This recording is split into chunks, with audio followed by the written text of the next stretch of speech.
What's good, YouTube?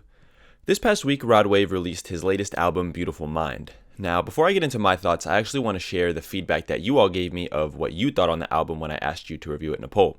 Out of 6,300 votes, 44% of you guys thought this album was fire, 39% thought it was average, and 17% of you thought it was trash. Now, there's definitely a lot to say about this album. It's 24 songs with over an hour's worth of music. So first, I'm going to give you guys my objective perspective, taking into account what I heard in the music without my personal bias. And second, I'm going to give you my personal opinion.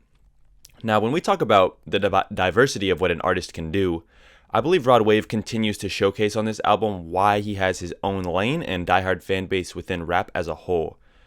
The first thing I thought he did super well, and really has done throughout his whole career, is keep the audience guessing what the next record will bring. His diverse ability to both rap and sing plays into his favor, keeping you wondering how the next record will sound. Because the variability of what he can bring to the table with both styles blended is so vast. And to add to that, stylistically, Rod Wave has popularized the sound of music, what I would like to call trap soul, the trap soul category of rap. And with each drop, he continues to grow that fan base with that diversity he brings to the table. Another thing I thought he did really well is his ability to take control of a beat with his vocals. Rod doesn't make the type of music where he finds a flow and just rides the pattern of the beat. Rather, he finds pockets within the beat to fit with what he's saying, and especially with what he's singing. What stood out to me so much, though, is how well he's able to match the rapping and the singing with basically unorganized patterns and rhyme schemes. But the records still find a way to make sense. Not only does it make sense, it sounds good at a commercial level. I believe this speaks to Rod's ability to create music and his ear to create a sound that no one else brings to the table. This is what really makes him so unique. Now, whether you like this album or not on a personal level, there's no doubt that Rod put together a complete body of work. Listening from song to skit, this project sounds cohesive from top to bottom. He put together 24 songs that all had a consistent production style and sound and revolved around a similar theme of subject matter. On top of it all, one thing that really stood out to me on this album was, and felt very evident, is that Rod definitely writes his own music. There's no records on here that felt like they were created just to be a commercial hit record. They all felt very sincere and true to what Rod wants to reflect about his life, just in the form of a song.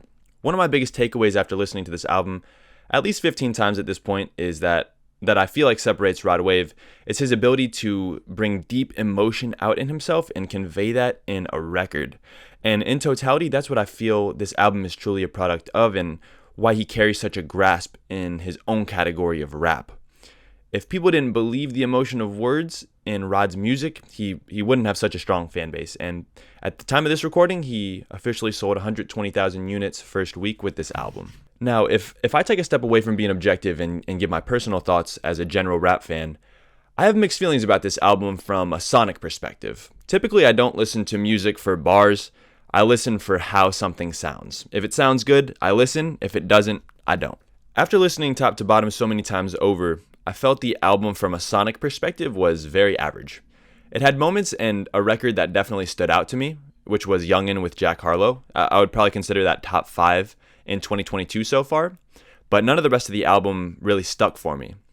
It was like listening to one whole super complete, pleasant album, but without hearing multiple records that I felt like were like great records that would just stay in my head.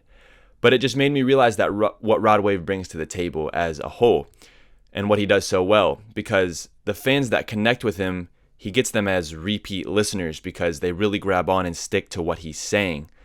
But it's a very small niche fan base. And I feel as a general hip hop fan, he doesn't capture a bigger audience like someone like Lil Baby or Lil Durk. And that's really my main criticism for Rod Wave on this album is I don't see him expanding his sound in any kind of way. What this album is the same type of music and sound he's been creating since 2019, just built from a foundational level and expanding that sound over time. What I'd love to see him do is create new music in the next chapter after this album and push himself to create something different, especially on a different style of production. And low-key, I felt that's what Drake was trying to push him to do when he asked him to get on the Lemon Pepper freestyle. He was trying to push him outside of his boundaries, which Rod eventually turned down because he didn't feel that what he had on that record was as good as he'd like it to be. But overall, I thought Rod did a great job on creating this album. He showcased why he's unique, and with selling 120,000 units first week, he definitely continued to feed his fan base and keep his market share in the game.